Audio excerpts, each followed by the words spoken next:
pasa en el mundo, en varias regiones hoy, Venezuela, Argentina, Cataluña, Siria, y se lo estaremos contando a continuación con todas las lecturas, por supuesto, en esta conexión digital de martes 30 de enero de 2018. Ya se lo decía, y estará con nosotros en cuestión de minutos nuestro corresponsal en Barcelona, Joan Ortiz, para, en primer lugar, contarnos, bueno, cómo se lee, cómo leer lo que está ocurriendo hoy allá en Cataluña. Me iré luego con una denuncia. Siria, un bombardeo y una exigencia no son el objetivo. ¿De qué hablamos? De lo que piden organizaciones civiles para que en esta guerra no paguen inocentes. Me iré luego a Venezuela. Hay avances en el diálogo allá en Santo Domingo, República Dominicana, entre el gobierno, en estas conversaciones entre el gobierno y la oposición, y Argentina, el clamor de los trabajadores despedidos del Hospital Posadas. Le tendré algo también muy grave que ha tuiteado y está reportando nuestra corresponsal en Colombia, Lorena Hoyos, y se lo tendré entonces en cuestión de minutos. Acompáñeme. Toda la información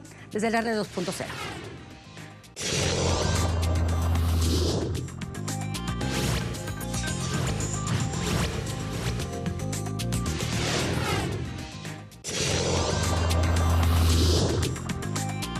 Y comenzamos hablando con todo lo que ocurrió en Cataluña. Se supone que hoy se había dado muchas noticias por la investidura de Carles Puigdemont, pero realmente, ¿qué pasó? Bueno, cambió la historia. Y bueno, le doy la bienvenida aquí al estudio a nuestro corresponsal en Barcelona de Telesur, Joan Ortiz. Adelante, Joan. Un gusto tenerte con nosotros aquí de visita. ¿Qué tal, Adriana? Bueno, lo mismo para mí. Saludos, Adriana. Encantada, bueno, de tenerte.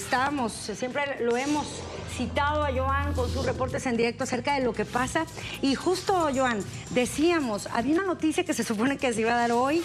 Iba a haber una toma de investidura, no pasó, vienen reacciones del tribunal. ¿Cómo leer todo lo que está ocurriendo allá en Cataluña el día de hoy, Joan? Bueno, te diría que la noticia principal es la del enojo. O sea, esto es lo que se desprende de lo que llega de última hora, digo de última hora, de ahora mismo desde el Parlamento. Es decir, sí, se convocaron unas elecciones, Puigdemont se presentó con un objetivo, el de volver a Cataluña para ser investido presidente. Todos los partidos independentistas lo apoyaban, estaban de acuerdo, y con esta premisa se planteaba o se presentaba la jornada de hoy. ¿Y qué es lo que ha pasado? Estamos ante una grandísima presión judicial por parte de todo el aparato español. Para que veas hasta qué punto hay una presión muy fuerte, ayer mismo el Partido Popular, quien está gobernando en España, dijo de Roger Torrent, el presidente de la Cámara catalana, responsable de investir a Puigdemont, dijo: Roger Torrent tiene 2 hijos, ya sabe a qué se atiene. En referencia a que si se inviste a Puigdemont, él deberá asumir consecuencias penales. Hoy Roger Torrent ha dicho: no vamos a investirlo, por lo menos en las próximas horas, vamos a aplazarlo. Y lo que ha puesto son explicaciones o argumentos que dan a pensar lo que está buscando es ganar tiempo para seguir avanzando en negociaciones en varias líneas. Las primeras negociaciones con el mismo Estado español, negociaciones para que pueda haber una investidura con mayores garantías para Carles Puigdemont. Pero también, entre paréntesis, negociaciones entre las mismas formaciones independentistas. Te cuento por qué. Porque tienen que formar gobierno y tienen que acabar de negociar cómo será ese gobierno entre fuerzas independentistas. Se tienen que dar de una forma u otra. Se tienen que entender, pero lo que ha pasado hoy supone ciertas dificultades a este buen entendimiento. Claro. Porque quien ha prohibido o ha dicho ahora no vamos a investir a Puigdemont es alguien de Esquerra Republicana. ¿Y por qué digo enojo? Porque los demás partidos, sí, independentistas, sí querían la investidura de Puigdemont. ¿Y qué es lo que ha pasado? La gente en la calle ha protestado porque aseguraban que hoy era el día de investir al presidente. ¿Y qué han hecho? Pues primero, habían convocadas manifestaciones fuera del Parlamento, se han ido acercando al Parlamento, han conseguido reventar un cordón policial y entrar dentro del Parque de la Ciudadela, que es donde está la Cámara propiamente. Y ahora lo último de lo último, por eso te decía las noticias más recientes, es que estos manifestantes, 2 cosas. Uno, ya han intentado romper un segundo cerco policial para entrar dentro de la Cámara, y también están comenzando a plantear sobre la necesidad de acampar frente al Parlamento indefinidamente hasta que se pueda producir esta investidura. O sea, esta historia de incertidumbre de las que tú también nos has hablado y reportabas a través de tus cuentas en las redes, esta emoción de incertidumbre ha cambiado el día de hoy a enojo, ¿no? A ira, por lo que te estoy interpretando. Joan, ¿te parece si vemos, por ejemplo, parte de lo que están diciendo los portales respecto a lo que hoy se escribiría y tuvo un cambio? A ver, comienzo con estas publicaciones. Allí la tenemos, ara.cat, dice que el TC reafirma y desestima las alegaciones de Juntos por Cat y mantiene el veto a la investidura a distancia. No levanta las medidas cautelares y la defensa que Puigdemont necesita el aval de Llarena. Ahí está las informaciones y la respuesta que dio el Estado español. Me voy también con otro portal, Joan, para ver también otras lecturas, otros ángulos. Allí, el nacional.cat, la decisión de aplazar el pleno grieta del independentismo. Allí me gustaría preguntarte sobre esto que señalas. ¿Por qué le está diciendo, por ejemplo, el Nacional lo está titulando así, grieta del independentismo? Claro. ¿Qué está pasando entonces en el Senado? ¿Tiene relación con lo que me estabas con lo que contaba. comentando? Aunque primero de todo el contexto, el Nacional.cat es un periódico favorable a la independencia, es un digital catalán ya de referencia. ¿Y por qué dice lo de la grieta? Pues precisamente por esto, ¿no? Porque Esquerra Republicana es quien, de alguna forma, a través de la figura de Roger Torrent, ha dicho no vamos a celebrar el pleno de investidura ahora. Y la grieta es que los demás se han enojado, pero eso ya viene de tiempo atrás, en el sentido de que Cataluña ya ha tenido, por tradición, digámoslo así, dificultades en que los partidos se pongan de acuerdo, por una razón muy lógica, y es que hay partidos independentistas de derechas, pero también de izquierdas. Esas son las grietas, con lo cual también nos puede servir para valorar positivamente cómo el independentismo, uniéndose derechas e izquierdas, han logrado llegar hasta donde han llegado. Y siempre con estas dificultades, derecha e izquierda han tenido que ir del brazo. Y a nivel periodístico que están generando estas situaciones que entiendo no tienen precedentes. ¿Te parece, Joan? Nos estás hablando de reacciones, por ejemplo, en la calle, de lo que está pasando hoy en el Parlamento. Y quiero ver también y mostrarte y compartir, por supuesto, a la audiencia, los comentarios en Twitter, por ejemplo. Y allí tenemos esta, por ejemplo, de Isabela: ni con detenciones injustas, ni con muchos 155, ni con amenazas podréis parar lo que ha elegido el pueblo de Cataluña. No podréis parar la voluntad de un pueblo. En algún momento tendréis que claudicar porque en esta tierra habéis perdido toda legitimidad. Hay esta etiqueta, investidura Cat ARB, y hay más, también más o menos por la misma tónica, Joan, otras evidentemente cuestionando al Estado español. Los tenemos por aquí. De Twitter también, cartógrafo: respetar al candidato que desea un parlamento es por mínimo decoro democrático. ¿Cómo ves también estas opiniones, Joan? Y saber hasta dónde entonces, una cosa es lo que pasa en el terreno político, la grieta que se abre en el independentismo a nivel de los sectores políticos, a nivel de los partidos a favor de la independencia, pero también lo que pasa en la calle.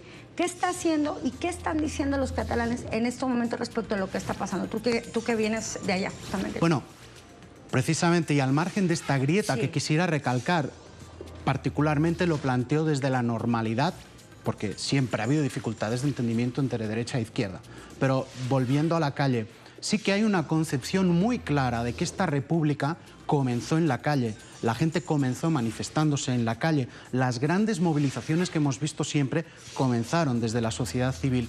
Y eso ahí, la sociedad civil se siente muy responsable de ello, hasta el punto que se han ido generando varios grupos de actuación en todo el territorio catalán. Si bien hemos empezado hablando hace ya años de la Asamblea Nacional Catalana, de Òmnium Cultural, estas entidades que han sacado millones a la calle, ya estamos empezando a hablar, por ejemplo, de los comités de defensa de la República. Wow. Estos son grupos pequeños que por barrios se organizan, pero que consiguen efectuar acciones, digamos, no violentas a favor de esto de la independencia. Cuando decía se está hablando de acampar frente al Parlamento, son estos CDRs, Comités de Defensa de la República, quienes ya están dando consignas para que esto se pueda hacer. Así que asume mucho la ciudadanía la responsabilidad de que esto comenzó en la calle, va a acabar con la calle, que es la ciudadanía la que lo está impulsando, el verdadero motor.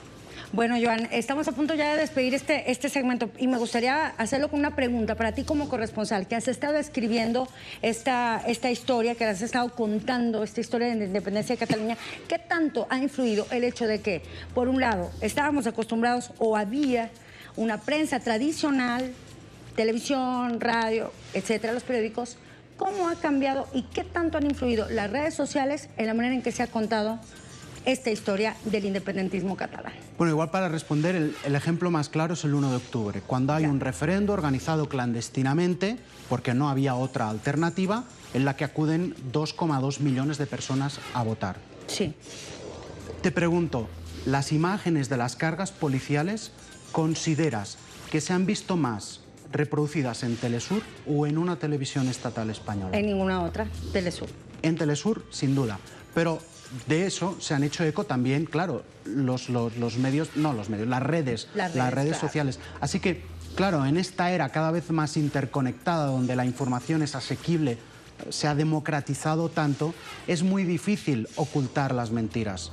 Quien no las ve o quien no lo ve es porque ya definitivamente no quiere verlo. Cuando estamos viendo un posicionamiento mediático, no diplomático, europeo, en contra de cómo despliega España su furia contra el pueblo catalán utilizando las porras, ahí ya estamos viendo que algo está cambiando. Así que esta es la respuesta que te diría con el ejemplo, ¿no? El 1 de octubre. Lo han determinado, han sido muy determinantes entonces también. Claro. Bueno, Joan, pues te agradezco a ti, te agradezco también que estés con nosotros en la Conexión Digital y por supuesto también esta cobertura como periodista, también te lo digo. Muchas gracias. Gracias, Joan. Hasta la próxima. Gracias por haber estado con nosotros. Ahí teníamos Joan Ortiz hablándonos de los escenarios, de estas historias que se escriben allá en Barcelona, y de ahí me voy a una denuncia, a historias también de dolor que se escribieron nuevamente y aún en el contexto de diálogos en Idlib, Siria, una serie de bombardeos.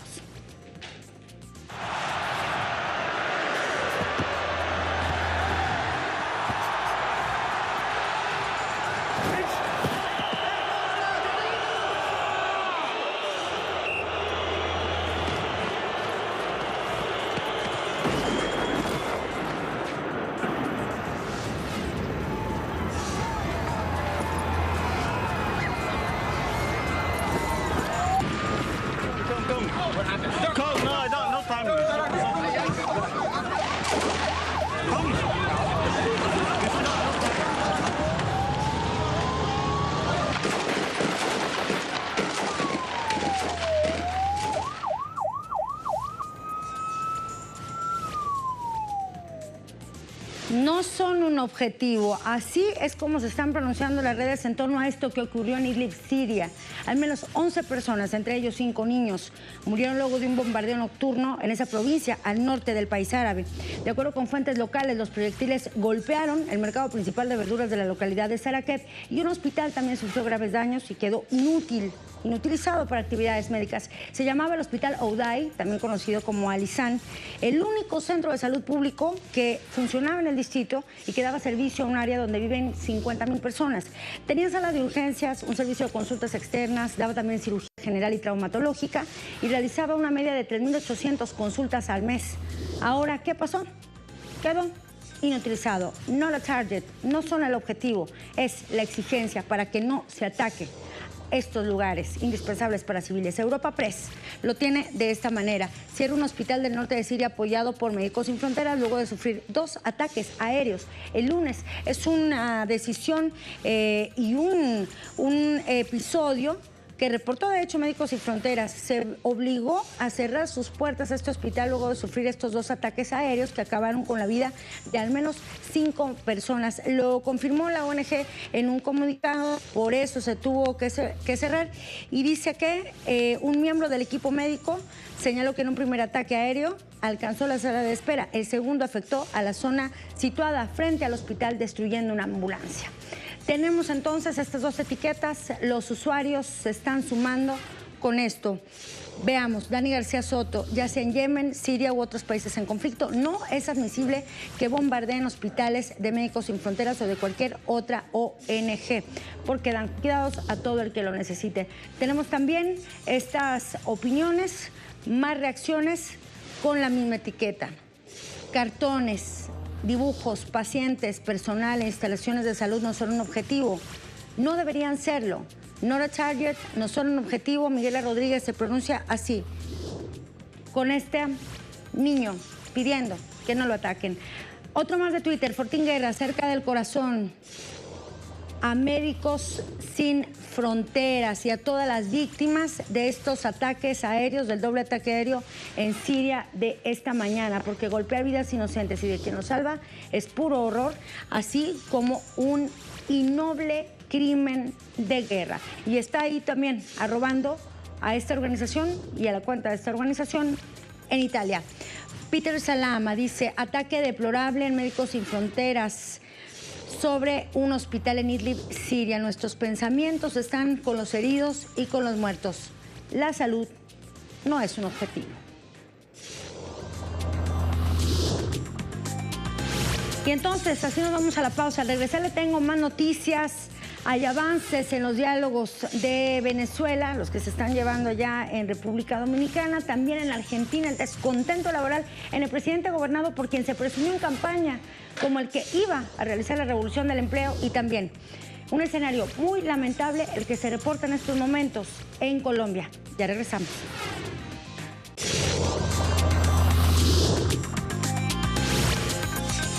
Me lanzo de inmediato para hablar acerca de una situación que está ocurriendo en el departamento del Chocó, en Colombia.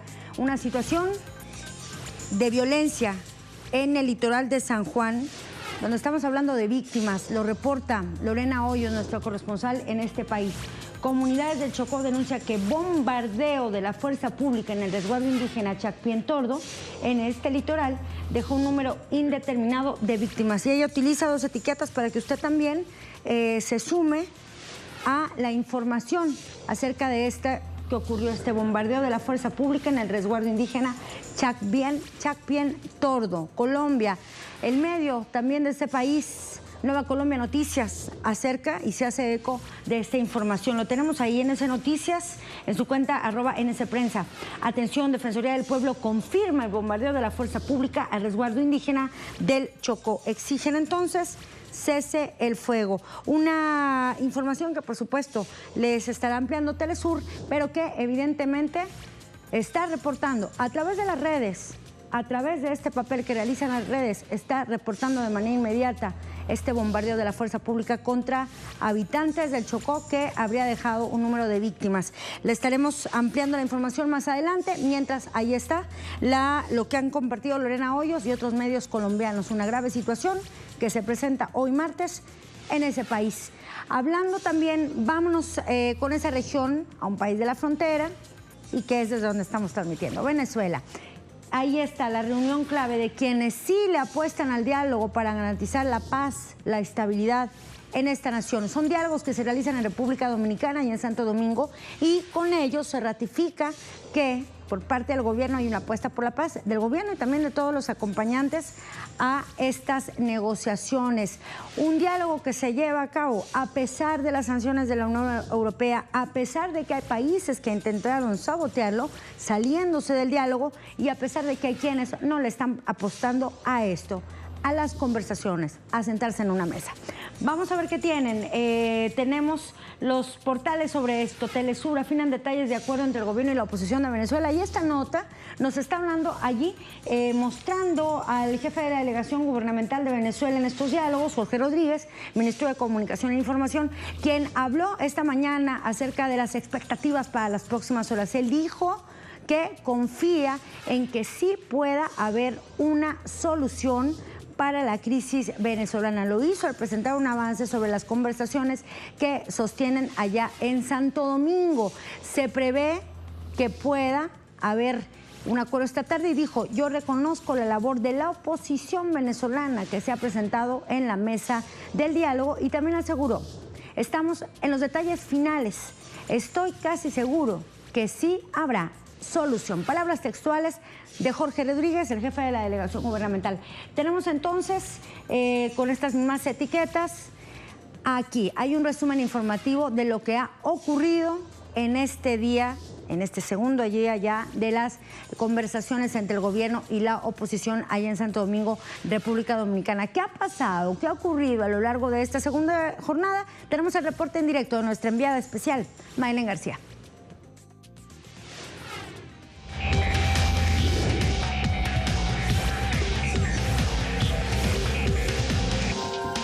el segundo día de la quinta jornada del diálogo acá en República Dominicana. Desde muy temprano, primero llegaron los observadores y acompañantes internacionales y luego las delegaciones, oposición y gobierno. Jorge Rodríguez, que encabeza la delegación de Venezuela, dijo esto a los medios de comunicación, está optimista. Conozco el papel de la oposición venezolana, que ha estado sentada en la mesa de diálogo a pesar de las profundas presiones a las que ha sido sometida por vía de las redes sociales, por vía de algunos medios de comunicación, por vía de los sectores extremistas que se encuentran en Miami y también en Venezuela, se han mantenido en esta mesa de diálogo y estamos en los detalles. ¿Habrá solución? Sí. Yo estoy casi seguro de que... Arduamente han venido trabajando en 6 puntos sobre la mesa y están en revisión. Vamos a escuchar. Estamos trabajando con los temas que ya hemos venido arduamente aproximando las posiciones de la oposición venezolana y del gobierno del presidente Nicolás Maduro, las garantías electorales, el repudio a las sanciones económicas y el bloqueo contra Venezuela, la Comisión de la Verdad, el reconocimiento de la Asamblea Nacional Constituyente, el levantamiento del desacato, la corrección del desacato por parte de la Asamblea Nacional Venezolana, una comisión política, social y económica que haga seguimiento a la mesa de diálogo. Todos esos puntos están en... ¿Cree que hoy llega al final esto? ¿Cree que hoy llega al final hoy? Sí. Luego se instaló la mesa de diálogo con la presencia de todos y vimos al poco tiempo salir al vocero del gobierno de República Dominicana a anunciar que ambas partes habían pedido un receso hasta las 12:30. Hace un momentito hicieron una pausa ahora para cada una de las delegaciones de gobierno y de oposición pues trabajar y entonces volver a reencontrarse a las 12:30. El tema de las elecciones presidenciales antes del 30 de abril, anunciado así por la Asamblea Nacional Constituyente, es prácticamente uno de los principales. Y también el rechazo a las sanciones a Venezuela, entre otros. Pero hoy apunta que todo podría llegar a un final feliz. Nosotros seguiremos informando.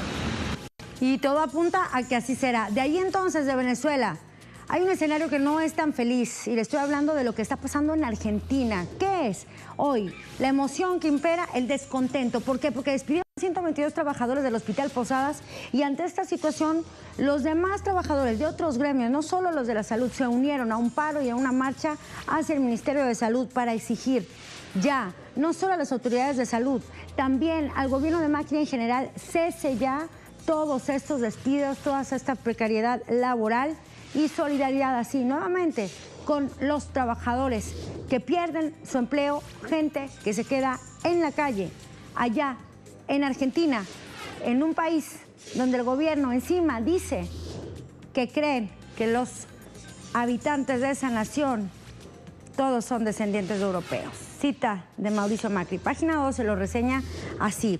Está en riesgo la vida de los pacientes y habla acerca de lo que señalaron los trabajadores, porque no es cosa menor que se haya despedido a empleados del Hospital Posadas. Marcharon en caravana hasta el Ministerio de Salud en Belgrano el 9 de julio para exigir la reincorporación de los 122 despedidos. Denunciaron que detrás de estos despidos, servicios de pediatría y de tratamiento contra el cáncer quedaron desarticulados. Una situación y ahí vemos, no solo los trabajadores de la salud, otros gremios también se solidarizan con esta exigencia, que sean reincorporados y que no se lastime un sector tan relevante para cualquier país. La salud pública se defiende, tenemos etiquetas en Twitter y también reacciones. Ahí está, Hospital Posadas, lo que para los medios es caos, para los trabajadores es lucha en esta jornada contra los despidos convocada por los trabajadores del Hospital Posadas, unidad de los trabajadores, y al que no le gusta, bueno, lo dice ahí, se jode. Tenemos otra más, también en Twitter. Ahí está, Mónica Macha, la lucha de los trabajadores del Hospital Posadas en la lucha de todos y todas por la salud pública. Ahora acompañamos la caravana al Ministerio de Salud para pedir por la reincorporación de los 122 despedidos. Defendemos la salud pública, es también la exigencia que se ve, no solo en las calles de Argentina, también en las redes. Me enlazo entonces, vámonos, en directo tenemos el reporte que también publicó en sus redes nuestro corresponsal en Buenos Aires, Edgardo Esteban.